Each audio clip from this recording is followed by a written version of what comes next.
Nous sommes avec Yann Verling, bonsoir. Bonsoir. Merci d'être revenu aussi vite dans ce studio. On s'était vu il y a quelques temps. Vous êtes président du parti Écologie Positive, vous êtes vice-président de la région Île-de-France en charge des questions écologiques, vous êtes ancien ambassadeur de France à l'environnement.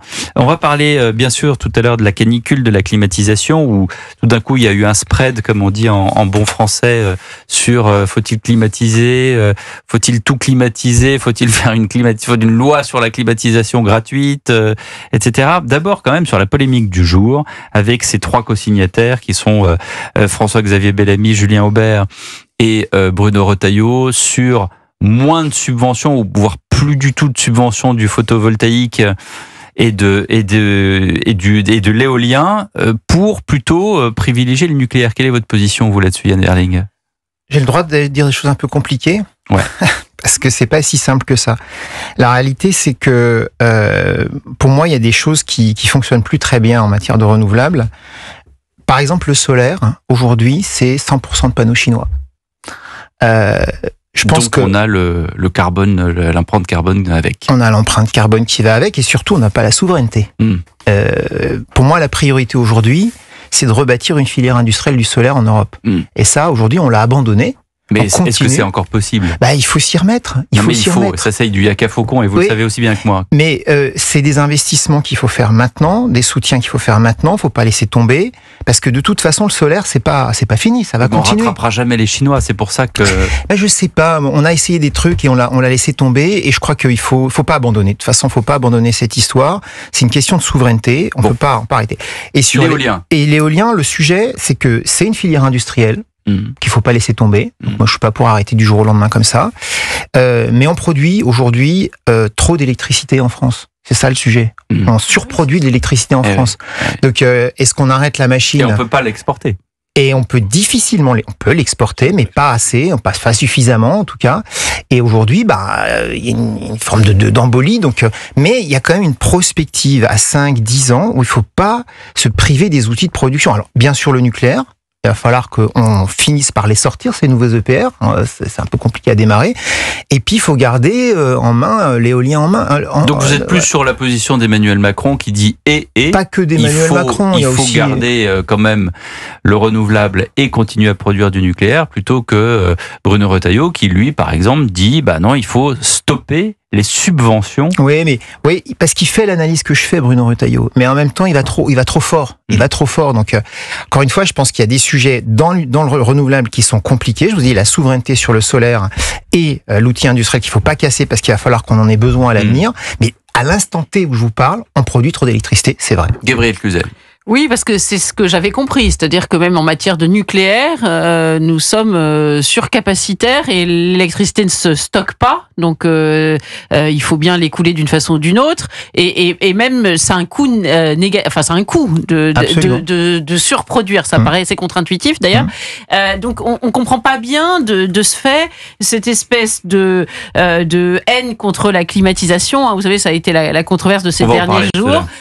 Et puis pourquoi s'embarrasser d'éoliennes qui polluent le paysage ? Pardon, moi je suis assez sensible à ça. L'écologie, c'est aussi les beautés du paysage qui polluent le paysage. On voit des consortiums allemands ou américains qui viennent... pour le parce coup, que c'est rare d'entendre un écologiste, je mets sur pause 2 secondes, parce que c'est rare d'entendre un écologiste dire une éolienne c'est moche. C'est pas que moche. C'est d'abord une saturation dans certains paysages. Moi, je suis de l'Est de la France. Je peux vous dire qu'on est en sursaturation d'éoliennes, donc il faut aussi faire attention à la saturation des paysages et l'acceptabilité des gens qui aujourd'hui est à saturation. Et puis deuxièmement, pardon, mais moi j'y tiens beaucoup, il y a aujourd'hui des vrais enjeux documentés sur la biodiversité. Ça, les chauves-souris sont touchées par les éoliennes, les oiseaux. Donc voilà, il faut qu'on regarde le truc aujourd'hui, beaucoup plus qu'avant. Avant, on regardait pas du tout, maintenant on regarde. Donc ça met un petit peu des contraintes qu'il faut regarder de manière nouvelle sur l'éolien, et je pense que c'est pas mauvais de poser des questions. Jean-Michel Salvatore. Oui, ce qui est quand même assez étonnant, c'est cette défiance vis-à-vis du renouvelable, alors qu'on sait très bien que dans les 10, 15, 20 ans qui viennent, on va consommer beaucoup plus d'électricité qu'aujourd'hui, notamment pour les transports, pour les voitures, par exemple. Pas sûr. Regardez les chiffres sur les ZFE. Vous pouvez racheter une voiture critère 2, Jean-Michel Salvatore. Honnêtement, voire critère 3. Si on regarde les chiffres, on consommera dans 15 ans 35% d'électricité en plus. Bah si, ça c'est les chiffres, Pierre. Bon. Mais c'est des chiffres. Les chiffres sont têtus et les chiffres parfois sont contestés. Regardez ce qu'a dit Jean-Philippe Amparato, qui est le patron de Stellantis Europe hier. Il a dit on n'en vend pas des voitures électriques. On n'en vend pas et on n'en vendra plus. Je peux vous faire une remarque. Et ça va faire de la casse sociale. Qu'est-ce que vous voulez nous mettre dans le crâne qu'on va tous rouler en voiture électrique? C'est pas aussi sûr qu'avant. Oui, mais il y a un petit sujet. Il y a un petit sujet dans tout ça aussi, et peut-être que c'est ce que soulève aussi peut-être certains qui posent des questions sur le renouvelable. C'est quand vous regardez la facture électrique aujourd'hui, notre facture, elle est décomposée en 3 parties. Il y a le prix effectivement de ce que coûte aujourd'hui la production électrique. Vous avez une partie qui est la taxe de l'État, qu'il prélève naturellement là-dessus. Et puis vous avez une partie qui est le financement des énergies renouvelables.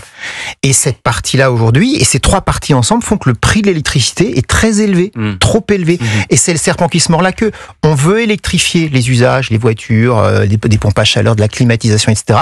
Mais l'électricité coûte très cher et donc on freine l'électrification. Donc à un moment donné, moi je pense qu'il faut réfléchir à baisser le prix de l'électricité, vraiment, pour qu'on booste l'électrification. Moi j'y crois à l'électrification. Mais on peut le baisser, le prix de l'électricité? C'est une question de volonté politique, vous savez. Je vous dis... C'est une question de volume aussi, non? C'est plus on consomme d'électricité, moins l'électricité sera chère. C'est un peu comme l'essence. Enfin, l'essence, c'est aussi, il y a un cours du brut. Les 2 tiers du prix de l'électricité, c'est l'État qui le fixe. Et est-ce qu'il faut décorréler, puisqu'on parle d'électricité, est-ce qu'il faut décorréler comme les Espagnols l'ont fait par exemple, de l'Union européenne? Décorréler quoi? C'est-à-dire sortir du système. Je pense qu'il faut avoir une forme d'indépendance vis-à-vis des prix fixés ailleurs. Oui, il faut garder de la souveraineté. Pourquoi l'Espagne est capable de faire, la France n'est pas capable de le faire? Vous savez, je vais essayer moi je suis un esprit simple, j'essaie de poser des questions des Français ordinaires, mais c'est vrai que on comprend pas très bien, alors que bien qu'ayant freiné le nucléaire, nous sommes déjà en surproduction, il faille financer un autre mode de production, ça paraît quand même comme très étrange. Pourquoi les Français iraient payer pour une électricité alors qu'ils paient déjà pour un surcoût du nucléaire? Vous voyez, c'est complètement fou. On avait un avantage concurrentiel qu'on a perdu en matière de nucléaire. On a voulu suivre les Allemands. Enfin, on a l'impression qu'il y a une idéologie, qu'il y a une religion du renouvelable et qu'il faut absolument y adhérer et y croire. On a l'impression que aujourd'hui, il y a 2 camps qui s'affrontent, les non-croyants et les croyants. Vous voyez? Mais on peut pas. Est-ce que c'est aussi dichotomique? Pardon, Jean-Michel. Oui, on peut pas faire l'un sans l'autre. Le nucléaire, c'est très important parce que c'est ce qui fait le volume d'électricité dont on a besoin. Mais le nucléaire, il est forcément continu et on a besoin pour adapter pour adapter la consommation et les besoins d'une énergie plus alternative. Et c'était très longtemps l'hydraulique. Ça peut être l'éolien, même si je suis d'accord qu'il y a un problème sur la fixation du prix et sur les paysages. Et puis il y a également le solaire. Mais moi j'ai un peu l'impression que, si vous voulez, on a fait une énorme bêtise il y a 10 ou 15 ans avec François Hollande lorsqu'il a abandonné le nucléaire. Il a fermé Fessenheim à la suite d'un accord électoral avec c'était Martine Aubry avec Cécile Duflot. Et là j'ai un peu l'impression qu'on est prêt à faire la même bêtise, alors que les décisions sur l'énergie, elles sont très importantes parce que on est prêt à faire quelle bêtise du coup? C'est-à-dire d'expliquer qu'il faut tout arrêter. Moi, d'ailleurs, quand on lit la tribune du Figaro, c'est pas aussi clair que ça. C'est pas exactement ce qu'il dit. Ce que dit Retailleau, c'est qu'en fait, il faut remettre à plat les subventions publiques à l'éolien. Et ça, je pense qu'il a raison. Je pense qu'il a tout à fait raison. C'est les subventions. Je dis pas qu'il fallait arrêter l'éolien, mais c'est juste qu'il fallait arrêter les subventions publiques. Mais il faut pas jeter le bébé avec l'eau du bain. Oui, mais alors après, attendez, mais qu'est-ce qui se passe si on arrête les subventions publiques? Qu'est-ce qui se passe? Ça s'arrête. Ça s'arrête. Donc, mais c'est un mauvais calcul stratégique. C'est-à-dire qu'il ne faut pas tuer quelque chose dont on aura peut-être besoin. Aujourd'hui, il y a trop de production, mais demain, qu'est-ce qu'il en sera? Il ne faut pas tuer tout ça tout de suite. Attendons d'en avoir besoin, pardon. Oui, mais ça se prévoit. Ça se prévoit. Vous ne pouvez pas créer une éolienne du jour au lendemain. Non, mais moi, je crois qu'à l'instant T, je veux bien qu'on fasse des prospectives, mais déjà, cette électricité-là, vous savez, vous comme moi, que elle dépend de beaucoup de facteurs. Elle a quand même un caractère aléatoire que n'a pas le nucléaire. Donc ça, c'est une certitude.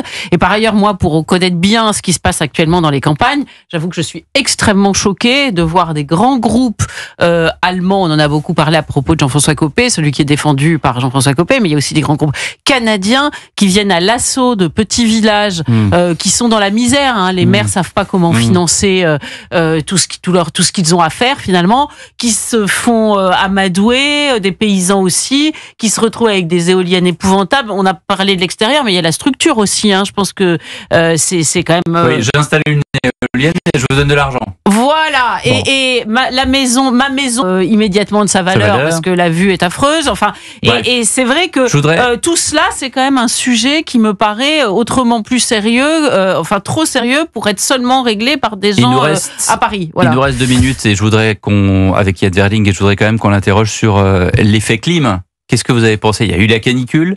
Tout le monde s'est précipité sur le sujet de la climatisation. On a eu un François Bayrou qui a dit tiens, ça serait peut-être pas mal de faire une loi climatisation ou climatiser d'une manière gratuite là où on pourrait. Là-dessus, il y a Agnès Pannier-Runacher dans la même pièce. Ils sont au un poste de commandement de je sais plus quoi. Et puis alors il y a Agnès Pannier-Runacher qui est quand même dans son gouvernement qui dit oui, enfin la clim non partout, peut-être pas, juste pour les personnes fragiles. Comment est-ce que vous avez réagi vous à cette séquence assez baroque ? Moi, je comprends pas les polémiques sur... On est pas loin du sujet d'avant, c'est-à-dire entre l'instant T où on a une canicule de folie et beaucoup de gens, évidemment, besoin de se rafraîchir et faut pas leur priver d'avoir de la clim. Enfin voilà, à un moment donné, il faut réagir tout de suite. Et puis le moyen et le long terme, où il faut réfléchir à qu'est-ce qui est le mieux pour la suite. Et pour la suite, nous, par exemple, à la région Île-de-France, notre programme d'adaptation au changement climatique, c'est de planter du verre partout dans les villes pour les rafraîchir. Des îlots de fraîcheur, ouais. Oui, Apparemment, ça a été très mal fait à Lyon. On a eu un reportage de Jean-Luc Beaujon qui... On commence à le faire aujourd'hui. Il y a une grande statue, je sais pas quoi, mais... Ouais, mais c'est pas fait partout de manière parfaite, mais c'est ça la solution d'avenir. C'est de végétaliser, rafraîchir les villes. Et la clim, il faut pas se l'interdire dans les médias. Ça, c'est certain. Donc la polémique, pour moi, une fois de plus, je trouve que on la monte un petit peu artificiellement pour dire c'est bien, c'est pas bien. En réalité, c'est un peu les deux, quoi. Mais donc c'est plutôt François Bayrou et c'est plutôt Agnès Pannier-Runacher. Dans l'immédiat, il faut pas dire aux Français ne faites pas de clim. Il n'y a pas d'autre choix. À un moment donné, qu'on a trop chaud, mais de la clim, c'est normal. Mais par contre, pour l'avenir, il faut investir sur d'autres projets. Merci beaucoup Yann Verling d'avoir été l'invité d'Europe 1 Soir, 20h27. Dans un instant, le rappel des titres de l'actualité. L'heure pour moi aussi de vous dire que vous devez absolument écouter Au cœur du crime, série de podcasts issus des archives d'Europe 1, déjà plus de 2 millions d'écoutes. Désormais, chaque semaine, vous retrouvez 2 fois plus de récits, 2 fois plus d'épisodes inédits avec Serge Sauvion, la doublure française du plus célèbre des lieutenants de police. Au cœur du crime, disponible dès maintenant sur le site et la nouvelle application Europe 1. À tout de suite sur Europe 1.